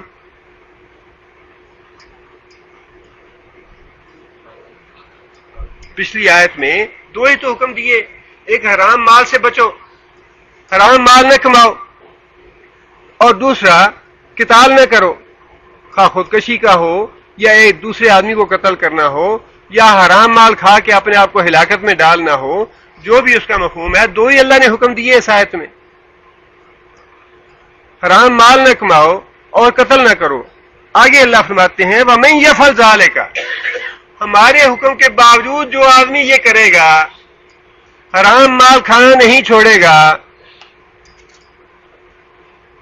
حرام مال کماتا رہے گا، یا دوسرے کو قتل کرے گا، یا خودکشی کرے گا، فرمایا عدواناً وظلماً، زیادتی کے ساتھ اور ظلم کے ساتھ. زیادتی اور ظلم کے الفاظ جو ہیں ان سے علماء نے لکھا ہے کہ ان سے مراد یہ ہے کہ عمدن، ایک ہے خطا کے ساتھ، بھول چوک کے ساتھ، وہ نہیں، بلکہ عمدن. بعض اوقات انسان کو یہ پتا ہوتا ہے میں گناہ کر رہا ہوں لیکن گناہ نہیں چھوڑتا.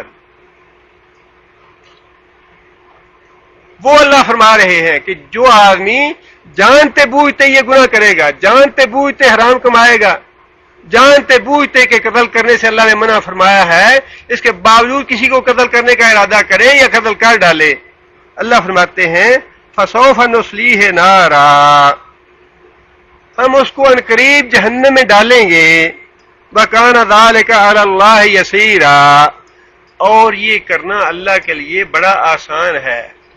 سزا دینے کے بعد اللہ تعالیٰ نے اکثر مقامات پہ یہ بات ارشاد فرمائی ہے، اللہ تعالیٰ کے لیے یہ کام کرنا بڑا آسان ہے۔ یہ بات کیوں اللہ بار بار ارشاد فرماتے ہیں؟ اس لیے کہ حساب کتاب تو لینا ہے اللہ تعالیٰ نے قیامت کے دن ارب لوگوں سے، پہلے دن سے لے کر آخر دن تک جتنے بھی انسان ہیں۔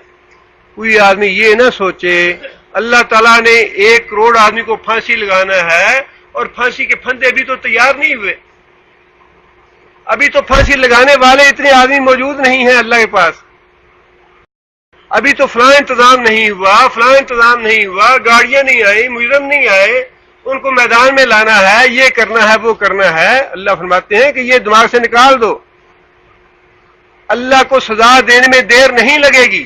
جس کے بارے میں اللہ نے فرما دیا کہ اس آدمی کو جہنم میں ڈالنا ہے، فرمایا کہ اس کا انتظام آنن فانن ہو جائے گا، ادھر حکم ہوگا کہ یہ جہنمی ہے اور اگلے علم میں وہ جہنم میں پڑا ہوگا۔ فرمایا یہ فیصلے کرنے، یہ سزا دینی اللہ کے لیے بڑا آسان کام ہے، اللہ کے لیے مشکل نہ سمجھنا اس میں۔ یہ ساری باتیں اللہ تعالیٰ نے بار بار ہمیں ارشاد فرمائی ہیں، اور ساتھ یہی بات ارشاد فرمائی ہے کہ جو بھی میں نے اوامر دیے ہیں تمہیں اور جو بھی نواہی ہیں ان سب میں تمہاری خیر اور بھلائی ہے۔ اور سچی بات یہی ہے کہ انسان کے لیے اس دنیا میں بھی سکون اسی طرح ہے کہ جو کچھ اللہ اور اللہ کے رسول نے فرمایا انسان اس پہ عمل کرے، اور اللہ کی نافرمانی میں ہلاکت ہی ہلاکت ہے، بربادی ہی بربادی ہے، بے سکونی ہے، اور جتنی بھی تکلیفیں اور مصیبتیں آتی ہیں یہ ساری اللہ اور اللہ کے رسول کی نافرمانی کی وجہ سے ہے۔ رمضان کے مہینے میں ہمیں کوشش کر کے اہتمام کرنا چاہیے ان باتوں کا کہ اگر اللہ تعالیٰ معاف کرے، کوئی ہمارے اندر کمزوری ہے، انسان ہے، سارے انسان ہیں، میرے اندر بھی بہت سی کمزوریاں ہیں، اللہ تعالیٰ نے ہر انسان میں جہاں خوبیاں رکھی ہیں کمزوریاں بھی رکھی ہیں، ہمیں تھوڑا اپنا جائزہ لینا چاہیے، اپنا دامن جو ہے وہ جھانکنا چاہیے اس میں۔ ہر آدمی ہمیں سے کمائی کرنے والا ہے، ہر آدمی کوئی نہ کوئی کاروبار کرتا ہے، ملازمت کرتا ہے، ان چیزوں میں بڑی علماء نے بڑی احتیاط کی ہے اور تقوی کی تو کوئی حد نہیں۔ تفسیر میں وراثت کے مسائل پڑھتے ہوئے ایک واقعہ میں نے پڑھا، اس میں لکھا کہ ایک آدمی مریض کے پتہ لینے کے لیے گئے ایک صاحب، اور ان کے بیٹھے بیٹھے مریض کی وفات ہو گئی، چراغ جل رہا تھا، چراغ کو فوراً بجھا دیا انہوں نے۔ لوگوں نے پوچھا کہ حضرت صاحب آپ نے چراغ کیوں بجھا دیا؟ کہنے لگے کہ جب تک یہ آدمی زندہ تھا جب تک تو یہ اس کی ملکیت تھا چراغ، اب یہ چراغ اس کے ورثاء کا ہے، جب تک وہ اجازت نہ دے جب تک اس چراغ کو جلانا نہیں۔ حلال اور حرام میں تو اتنی زیادہ احتیاط کی ضرورت ہے، اور صرف دنیا میں نہیں بلکہ اللہ کے رسول نے فرمایا کہ نہ تو اس کی دعا قبول ہوتی ہے، نہ اس کی عبادت قبول ہوتی ہے، اور نہ ہی اللہ تعالیٰ حرام مال سے کیا ہوا صدقہ قبول فرماتے ہیں۔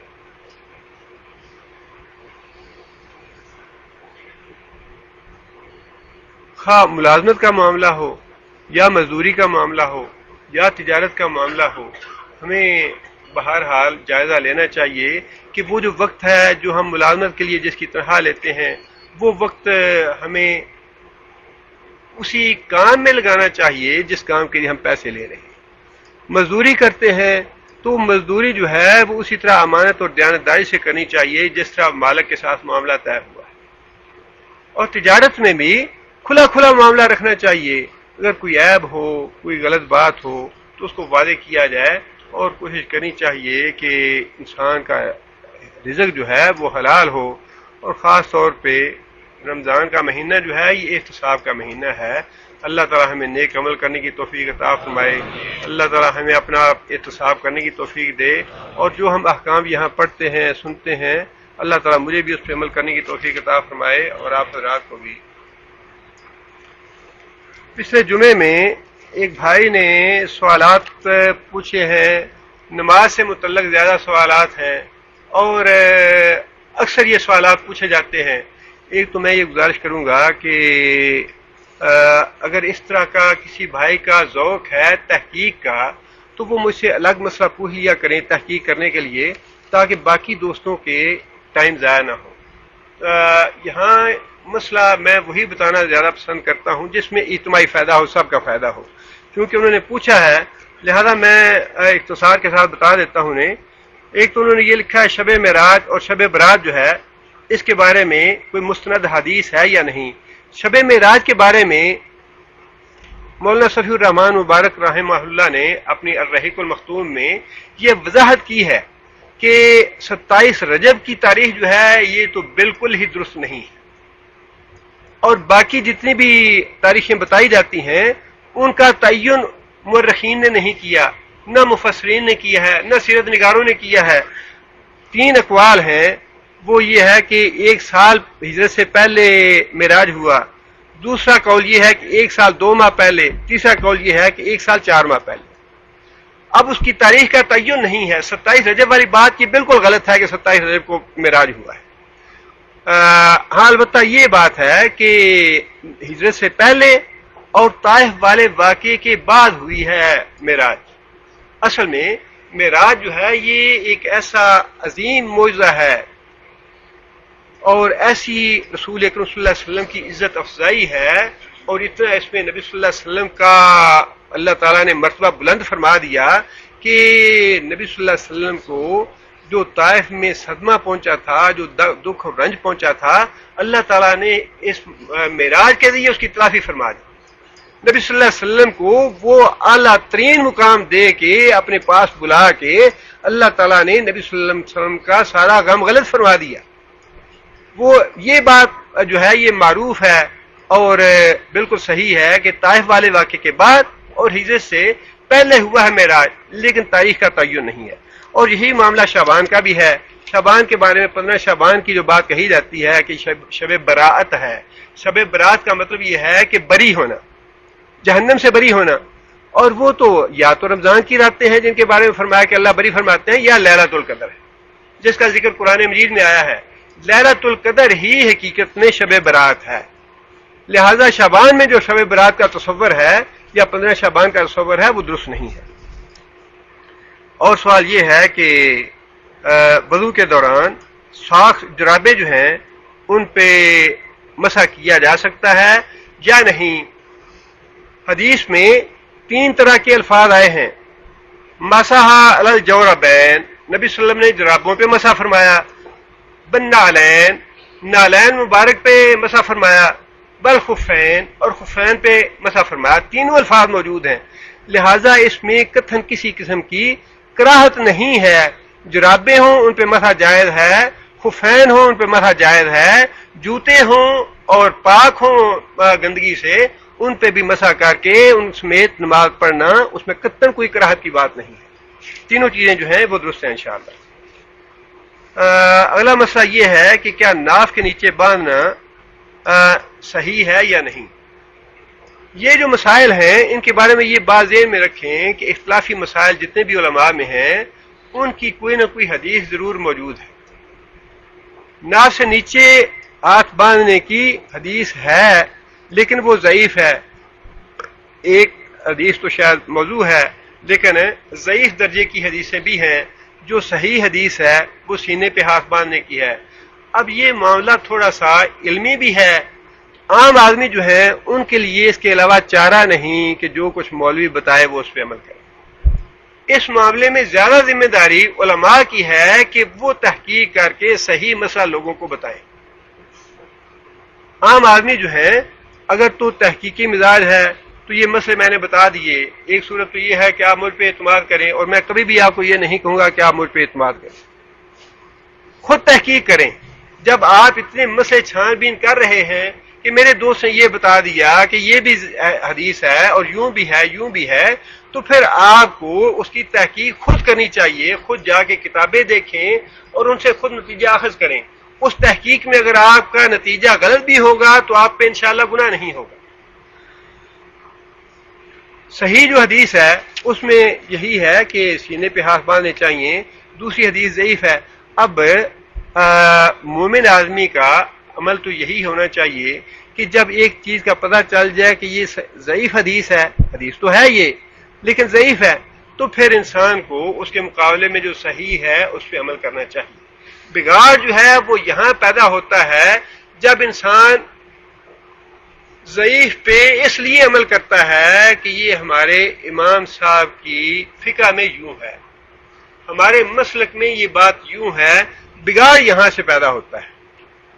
اس لیے ان مسائل میں عام آدمیوں کو زیادہ وقت ضائع نہیں کرنا چاہیے، زیادہ الجھنا نہیں چاہیے، زیادہ بحث اور مناظرہ نہیں کرنا چاہیے. یا تو تحقیق کریں اور تحقیق کرنے کے بعد جس بھی نتیجے پہ آپ پہنچیں گے انشاءاللہ آپ پہ کوئی وبال نہیں آئے گا، جو مرضی آپ اس پہ عمل کریں.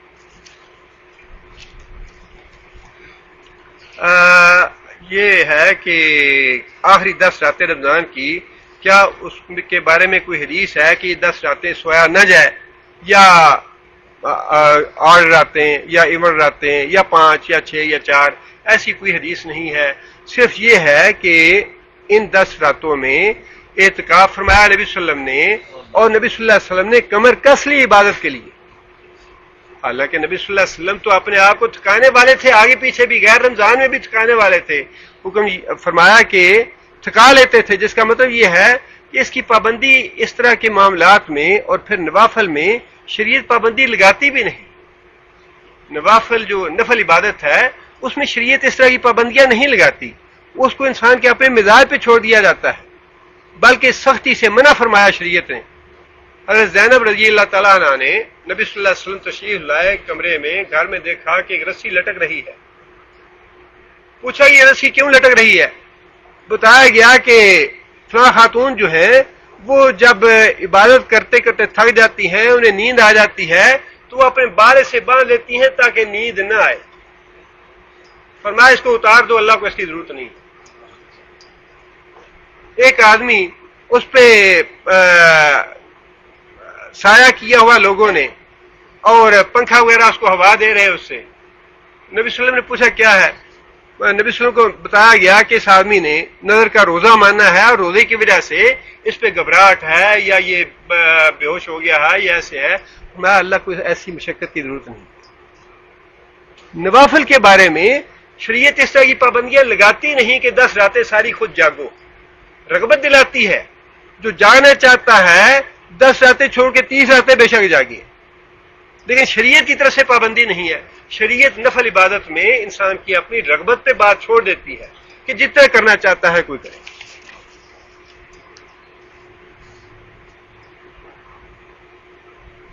ہاں، دوسرا مسئلہ یہ ہے کہ گردن پہ مسح کرنا، حدیث ہے اس کی بھی، لیکن امام نووی رحمۃ اللہ علیہ نے اس کو موضوع لکھا ہے اور شیخ البانی رحمۃ اللہ علیہ نے اس کو ضعیف لکھا ہے، جس کا مطلب یہ ہے کہ یہ نبی صلی اللہ علیہ وسلم سے ثابت نہیں ہے، کسی نے بنائی ہے.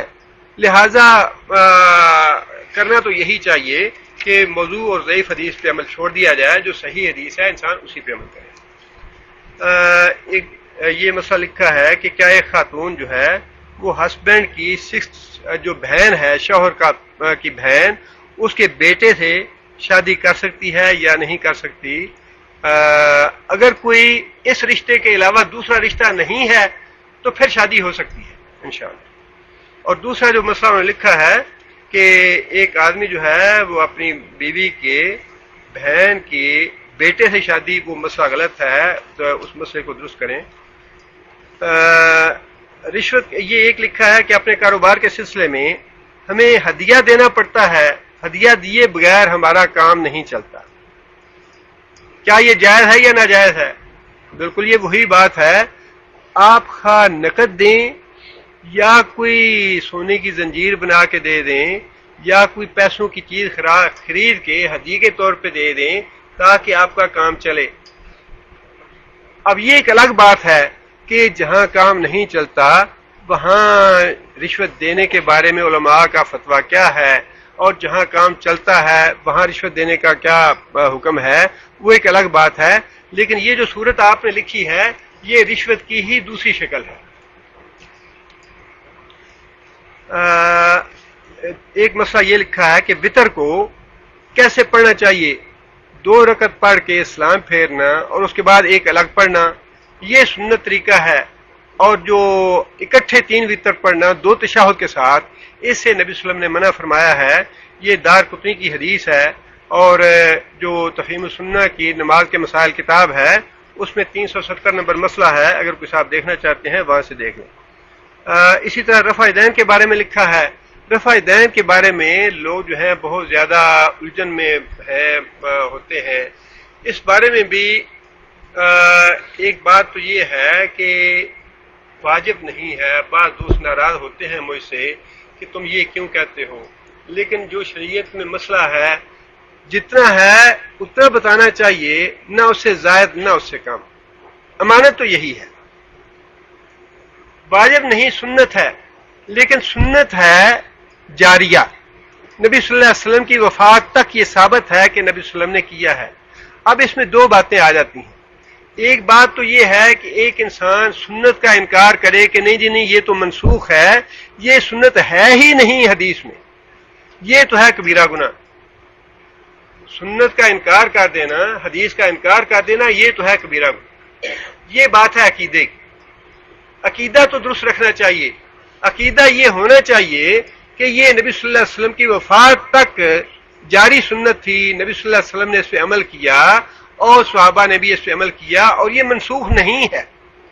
عقیدہ اگر یہ ہو تو پھر عملاً اگر کوئی آدمی کرتا ہے تو اس کے لیے ثواب ہے، اور اگر کوئی نہیں کرتا تو وہ ثواب سے محروم ہے. نماز ہو جائے گی انشاءاللہ. لیکن اس کے باوجود میں آپ سے یہی عرض کروں گا کہ ہمیں اپنا ویژن جو ہے نا وہ تھوڑا اوپن کرنا چاہیے. اسلام کے بارے میں اپنا ویژن جو ہے پوری دنیا میں ذرا دیکھیں کہ کیا ہو رہا ہے. برما میں کیا ہو رہا ہے، کبھی اس کے بارے میں بھی سوال کیا کسی نے؟ سوریا میں کیا ہو رہا ہے، اس کے بارے میں توجہ ہی نہیں جاتی. وہ جو بدبخت اور ملعون کیا نام ہے اس کا، ٹیری جونز جو تھا، جس نے قرآن کو جلا دیا، اور 30 آدمیوں نے باقاعدہ بیٹھ کے فیصلہ کیا. جوری تھی، جج تھے وہ، جنہوں نے یہ بیٹھ کے یہ فیصلہ کیا کہ قرآن کو جلایا جائے یا نہ جلایا جائے. 1 گھنٹہ تک انہوں نے اس کو پیٹرول میں ڈوئے رکھا، اور انہوں نے یہ فیصلہ دیا کہ یہ دہشت گردی کی کتاب ہے، لہذا اس کو جلانا چاہیے، اور اس کو جلایا انہوں نے. اور اس کے بعد اس نے یہ اعلان کیا کہ محمد صلی اللہ علیہ وسلم پہ بھی ہماری جیوری مقدمہ دائر کرے گی کہ محمد صلی اللہ علیہ وسلم معاذ اللہ دہشت گرد ہیں، اور ان کے بارے میں بھی ہماری جیوری فیصلہ کرے گی کہ کیا سزا دینی چاہیے محمد صلی اللہ علیہ وسلم. ذرا پوری دنیا میں ہمارا دشمن جو ہے یہ دیوبندی اور بریلوی اور اہل حدیث، ان کو دشمن نہ بنائے اپنا. مصیبت یہ ہے کہ تنگ نظری نے اور تعصب نے ہم نے اپنے دشمن خود اپنے اندر پیدا کر لیے ہوئے. ہمارا دشمن تو کافر اور مشرک ہے، جو ہمیں جینے نہیں دے رہے، جو ہمیں ہمارے طریقے کے مطابق عبادت نہیں کرنے دے رہے. ان کی طرف ہماری نظر نہیں جاتی. اسلام کے بارے میں یہاں تو الحمدللہ سعودی عرب میں یہ بڑا فائدہ ہے کہ یہاں الحمدللہ ایک اوپن ویژن بنتا ہے انسان کا. پوری دنیا سے لوگ آتے ہیں، کافر بھی ہیں، مسلمان بھی ہیں. انسان تبادلہ خیال کرتا ہے، کافروں کے کیا خیالات ہیں، مسلمانوں کے کیا خیالات ہیں، ان کے عادات و اطوار، ان کے تہوار اور ہمارے معاملات کیسے ہیں. تھوڑا سا انسان کو ان مسائل سے اوپر اٹھ کے سوچنا چاہیے کہ ہم مسلمان ہیں، ہمیں کافروں سے کیسے نپٹنا ہے. قرآن کو پڑھیں اور قرآن کی دعوت کو عام کریں. اصل چیز جو ہے ان مسائل پہ میں نے عرض کیا کہ اگر آپ کا مزاج تحقیق کا ہے، میں تحقیق سے نہیں روکتا. جو حقیقت ہے اس پہ پہنچنا چاہیے، اس پہ عمل کرنا چاہیے. سنت کا انشاءاللہ بڑا اجر و ثواب ہوگا. لیکن اپنی جو منزل ہے وہ ہے قرآن کو سمجھنا، قرآن کو عام کرنا، قرآن کی تعلیم کو پھیلانا. سب سے بڑی دین کی خدمت یہ ہے. آج پوری دنیا کا جو منظر نامہ ہے نا اس کو ذرا سامنے رکھیں کہ اسلام اور کافر کون ہے، ہمارا دشمن کون ہے، ہمارا دوست کون ہے. روزے کے دوران برش کرنا، اگر تو مسواک اور برش کی وجہ سے ذائقہ حلق میں نہ جائے، انسان اپنے آپ کو اتنا کنٹرول کر سکے تو انشاءاللہ حرج نہیں. لیکن اگر ذائقہ حلق میں چلا جائے تو پھر انسان روزے کے دوران نہ کرے. سفر کے دوران وطر پڑھنا چاہیے، نبی صلی اللہ علیہ وسلم سے ثابت ہے. تدفین 15 روز کے بعد اگر ایک میت کی ہو، اس کا حساب کتاب جو ہے وہ اس کے مرتے ہو جائے گا یا اس کی تدفین کے بعد ہوگا. یہ سوال ایسا ہے کہ جس کا جواب اللہ کے رسول نے نہیں دیا، لہذا اس کا جواب اگر کوئی دیتا ہے تو وہ بھی اپنے پاس سے بنا کے دے گا، جھوٹی بات کہے گا. کتاب و سنت سے باہر نہیں نکلنا چاہیے. اور دوسری بات یہ ہے کہ جو برزخ ہے وہ رکاوٹ ہے اس دنیا کے درمیان اور دوسرے آنے والے وقت کے درمیان رکاوٹ ہے، جس کا مطلب یہ ہے کہ ہم اس کو نہ دیکھ سکتے ہیں نہ سمجھ سکتے ہیں. اس طرح کے معاملات جو ہیں ان میں بحث کرنے سے وقت ضائع ہے. وہ اللہ تعالیٰ کے معاملات ہیں، اللہ بہتر جانتے ہیں. اللہ تعالیٰ کے معاملات میں ہمیں دخیل نہیں ہونا چاہیے. اللہ چاہے تو اسی وقت لے لے، چاہے تو قبر میں جانے کے بعد لے لے، چاہے تو ویسے ہی اللہ معاف کر دے. اللہ تعالیٰ فتنے سے محفوظ رکھے. یہ معاملات اللہ تعالیٰ کے ہیں. حتی الامکان کوشش یہ کریں کہ اس طرح کے جو مسائل ہیں ان سے نظر انداز کیا جائے انہیں. مسجد میں 2 شخص نماز پڑھ رہے ہوں. یہ باقی آج کے سوالات جو ہیں ان کو پورا کر لیں یا ان کو اگلے جمعے میں کر لیں؟ وقت تو پورا ہو چکا ہے. میرے خیال میں تھوڑا سا کام اور بھی ہے، اب وہ کام کر لیتے ہیں. الحمدللہ بعض دوستوں نے، جیسے کہ پچھلے رمضان میں بھی الحمدللہ بعض دوستوں نے کنٹریبیوشن کر کے ایک کتاب تقسیم کی تھی. اسی طرح اس دفعہ بھی الحمدللہ دوستوں نے اہتمام کیا ہے. اس کا مقصد تو دین کی بات لوگوں تک پہنچانا ہے. بلغوا انی ولو آیا. اگر ایک آدمی سمجھتا ہے کہ یہ بات میں نے پڑھی ہوئی ہے، یہ میرے علم میں ہے، تو اس بات کو آپ آگے پہنچائیں. ہر آدمی پہ فرض ہے یہ کہ جو آدمی وہ خود جانتا ہے دین کا مسئلہ، اللہ کے رسول نے حکم دیا ہے، اس کو آگے پہنچائیں. آپ نے اگر نہیں پڑھی ہوئی کتاب تو یہ ذمہ داری ہے کتاب کو لے کے رکھ لینا. یہ کوئی کام نہیں ہے، یہ بھی خیانت ہے نا. نہیں پڑھنی تو نہ لیں. اگر لے کے رکھنی ہے، پڑھنا نہیں ہے تو نہ لیں، یہ خیانت ہے. اگر لینی ہے تو پڑھنا ہے، یہ امانت ہے. اور اگر وہ کتاب آپ نے پڑھی ہوئی ہے تو امانت یہ ہے کہ اس کو آگے کسی اور تک پہنچائیں. دین ایسے ہی پھیلا ہے اور ایسے ہی اس کو آنے والی نسلوں تک پھیلانے کی کوشش کرنی چاہیے. عبداللہ بیٹے آپ اٹھے، عبد الرحمن آپ بھی بیٹے اٹھو، جا کے کارٹون کھول کے تو حضرات بیٹھے رہیں. 1-2 ساتھی اور بھی مل جائیں، اشفاق صاحب، عبد الرحیم صاحب، 2-3 ساتھی مل جائیں اور لوگ بیٹھے رہیں اور آپ کو بیٹھے بیٹھے اپنی جگہ پہ انشاءاللہ کتاب مل جائے گی. اور اس دوران 1-2 سوال جو ہیں وہ میں انشاءاللہ پڑھ لیتا ہوں. اگر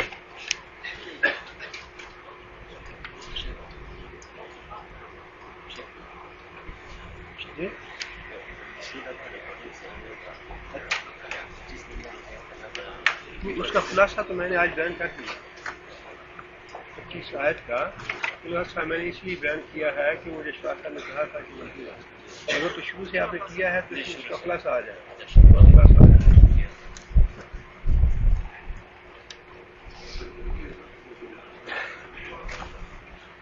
مسجد میں 2 شخص نماز پڑھ رہے ہوں، دونوں سنت کے مطابق پڑھ رہے ہوں، لیکن فرق یہ ہو کہ ایک کی داڑھی ہو دوسرے کی نہ ہو، کیا ان کے ثواب میں کوئی فرق ہوگا؟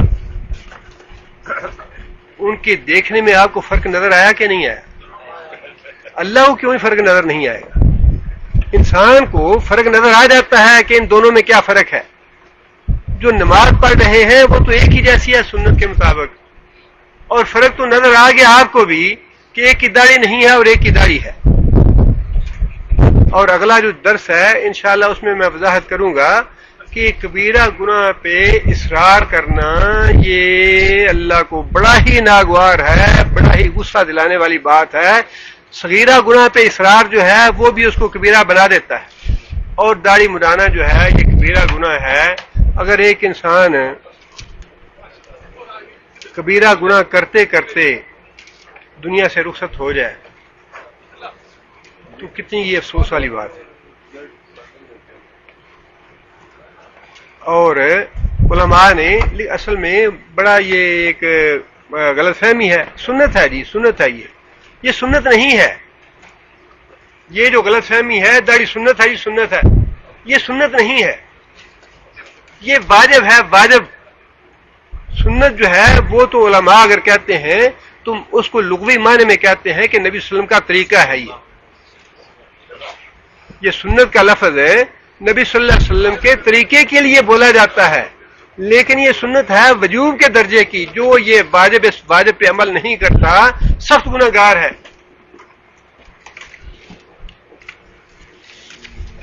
اور دیکھیں نا یہ جو فرق پڑتا ہے، اللہ کے رسول نے یہ بات ارشاد فرمائی، جو آدمی رمضان میں عمرہ کرے گا اس کا ثواب کیا ہے؟ حج کے برابر. اور دوسری حدیث میں کیا ہے؟ میرے ساتھ حج کے برابر. یہ فرق کیوں ڈالا اللہ کے رسول نے؟ ایک داڑھی منڈا کے کرتا ہے اس کا ثواب کم ہوگا یا نہیں ہوگا، اور ایک داڑھی کے ساتھ کرتا ہے اس کو ثواب زیادہ ملے گا یا نہیں ملے گا. یہ ان حدیثوں پہ ہم غور نہیں کرتے، اور بعض تو بیوقوف ایسے ہیں کہ وہ فوراً اعتراض کرنا شروع کر دیتے ہیں، یہ جی فلاں حدیث میں یوں ہے فلاں میں یوں ہے، اور اگر صحیح ہے تو پھر ایک ہی کیوں نہیں ہے. انسان کو تجزیہ کرنا چاہیے، غور و فکر کرنا چاہیے، سوچنا چاہیے. اللہ کے رسول کی ہر بات سچی ہے. صدق رسول اللہ. اللہ کے رسول نے خود یہ بات ارشاد فرمائی. صحابہ نے پوچھا یا رسول اللہ کبھی آپ غصے ہوتے ہیں، کبھی آپ ناراض ہوتے ہیں، کبھی آپ عام حالت میں ہوتے ہیں، جو بات آپ اپنی زبان سے نکال لیں ہم لکھ لیا کریں. فرمایا کہ میں غصے کے حال میں ہوں یا عام حال میں ہوں، میری زبان سے حق کے علاوہ کوئی بات نکلتی نہیں. جو بات میری زبان سے نکلتی ہے وہ سچی بات. اور بہت سی حدیثیں اور بھی ہیں جن میں اس طرح کے فرق اللہ کے رسول نے بتائے ہیں. ایک ہی عمل کی، ایک ہی عمل یہ کرے گا. اب دیکھیں نا روزے کے بارے میں بھی یہ بتایا ہے، 10 گنا سے لے کے 700 گنا تک اعمال کا اجر و ثواب ہے. یہ فرق کیوں پڑتا ہے؟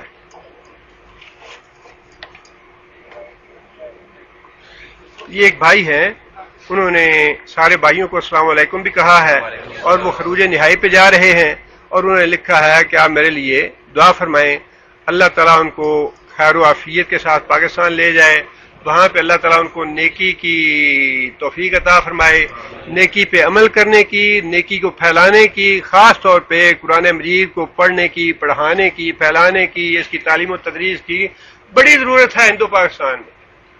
اپنے گھروں میں اگر جتنا بھی میسر ہو سکے آپ خود پڑھا سکتے ہیں. گھروں میں 4 بچوں کو پڑھائیں، آپ کی بیوی پڑھا سکتی ہے، بیوی پڑھائے. اگر یہ نہیں کر سکتے مسجد میں قاری رکھیں جو مسجد کے بچوں کو پڑھائے، جیسا بھی ہو سکتا ہو.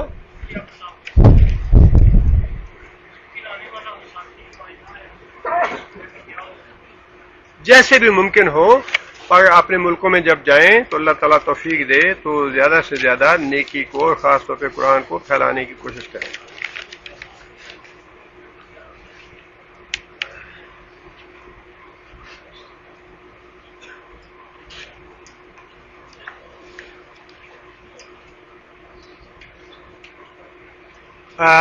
ایک بھائی نے سوال کیا ہے، ایک بینکار جو ہے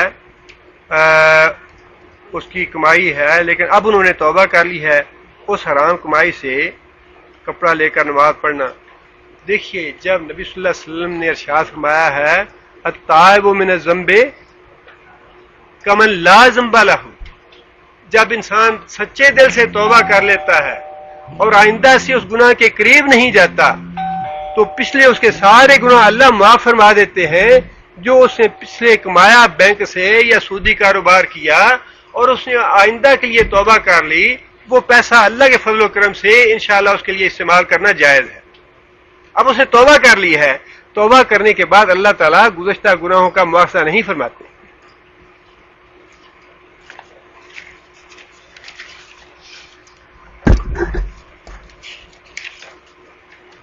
باقی انشاءاللہ ایک سوال یہ پچھلے درس کا ہے، اس کا میں جواب دے دیتا ہوں. بھائی نے لکھا ہے کہ آپ نے جو 3 آدمیوں کا قصہ سنایا، منکرین جہاد فائدہ اٹھاتے ہیں کہ جہاد سے عبادت اچھی ہے. اب یہ ہر آدمی کے اپنے اپنے ذہن اور سوچ کی مصیبت یہ ہے، ہم پہلے ایک اپنا نظریہ قائم کر لیتے ہیں اور پھر اس نظریے کے مطابق قرآن و حدیث کو ڈالنا شروع کر دیتے ہیں. اب دیکھیے کہ اللہ کے رسول نے یہ بات ارشاد فرمائی کہ اس کے نماز اور روزے جو ہیں انہوں نے اس کو جنت میں پہلے داخل کر دیا شہید سے.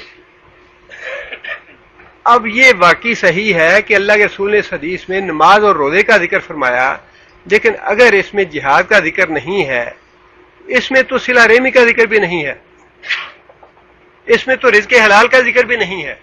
اس کا مطلب یہ ہے کہ نماز اور روزہ پڑھنے والا حرام کماتا رہے تب بھی جنت میں جائے گا. یہ ہے حدیثوں کو توڑنے موڑنے والی بات. جو آدمی نماز پڑھتا ہے، روزہ رکھتا ہے، یہ کیسے ممکن ہے کہ جہاد کا موقع آئے تو وہ جہاد پہ نہ جائے؟ یہ کیسے ممکن ہے ایک آدمی نماز پڑھتا ہو، روزہ رکھتا ہو اور وہ حرام کھائے؟ یا یہ کیسے ممکن ہے کہ ایک آدمی نماز اور روزہ کرتا ہو اور وہ صلہ رحمی نہ کرے؟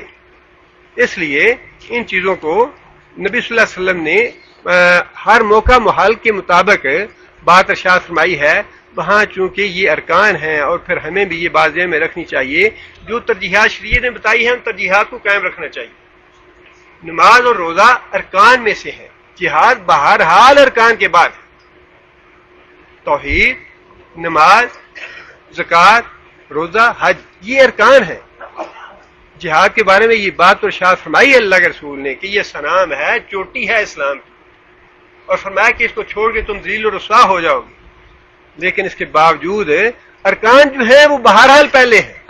ہم اس کو بدلنے کا اختیار نہیں رکھتے کہ ہم یہ کہیں کہ اچھا نماز روزے سے پہلے جہاد کو کر دیں. نہیں، یہ ہم بدل نہیں سکتے. اس کو جو ترجیحات شریعت نے دی ہیں ان کو وہیں رہنے دیجیے، اس سے بھی بگاڑ پیدا ہوگا، وہ بھی فتنہ ہے.